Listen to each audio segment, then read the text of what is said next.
Edwin Eugene Aldrin Jr. was born on January 20, 1930 in New Jersey. He was the son of Edwin Eugene Aldrin Sr. and Marion Moon. He lived in Montclair with his parents and two sisters, Madeline and Fayanne.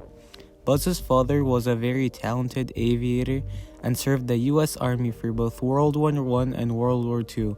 Aldrin did well in Montclair High School, maintaining an A average and played football like any American kid. Due to his father's wishes, Aldrin went to Severn School, which is a prep school for the United States Naval Army in Annapolis, Maryland, that lasts for 4 years. Aldrin, on the other hand, had other ideas for his future. He already suffered from seasickness and considers ships a distraction for his true love, flying airplanes. He managed to convince his father to change his nomination to the United States Military Academy at West Point, New York. Aldrin did well academically and managed to finish first in his class. At the same time, he was a talented athlete competing in pole vault for the Academy track and field team. During his time in this academy, he also traveled to Japan and the Philippines to study the military government policies of Douglas MacArthur. Traveling is of course a dream for any student, except this trip because during that trip, the Korean War broke out between North and South Korea. On June 5, 1951, Buzz Aldrin would finish his studies with a Bachelor of Science degree in Mechanical Engineering. Going into his military career with extraordinary grades, Aldrin had one of the first picks and surprise, surprise, he chose to join the United States Air Force, which recently became its own service in 1947. Now living his dream, he started flight training in T-6 Texans at Bartow Air Base in Florida. But it looked like Buzz was having too much fun because at one point, he tried a double Immelman turn. Doing one was already hard, but Buzz had the courage to do it twice. This was a mistake he would regret as he suffered a grayout. Luckily, he recovered in time to pull out at 200 feet. After finishing his training, Buzz had to choose of what sort of aircraft he should fly. His father advised him to choose bombers, so he chose the exact opposite and decided to fly fighters. He learned to fly the F-80 Shooting Star and the F-86 Sabre.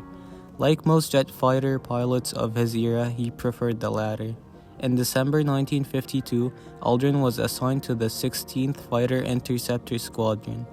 This unit was based in Korea and was engaged in combat operations as part of the Korean War. During the Korean War, Aldrin flew 66 combat missions in F-86 Sabres in Korea and shot down 2 MiG-15 aircraft. After this war, he kept flying planes until 1959 when his life changed forever. Aldrin enrolled in the Massachusetts Institute of Technology in 1959 to earn a master's degree in astronautics, but he enjoyed the classwork so much that he decided to pursue a doctorate instead.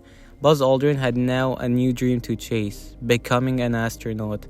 He applied to join NASA's Astronaut Group 2, but was rejected because he was not a test pilot.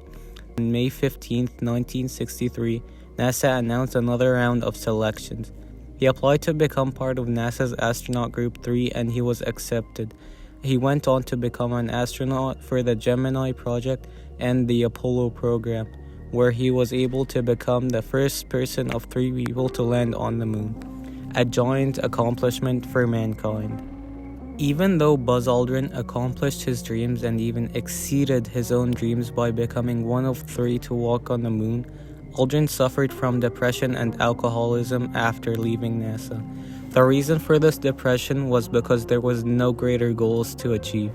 During the Apollo mission, he was at the pinnacle of his life and anything he did after was never going to satisfy him. Just imagine walking on the moon, then working as a board of directors in an insurance company. I mean, that's a pretty big downgrade. Thankfully, he gave up alcohol and started advocating space exploration, especially a human mission to Mars, where he presented a plan to NASA about Mars colonization before 2040 with Florida Institute of Technology. Buzz Aldrin's life is an inspiring story filled with lots of highs and lows, but the thing that we can all take from his life is that it is the journey that matters, not the destination.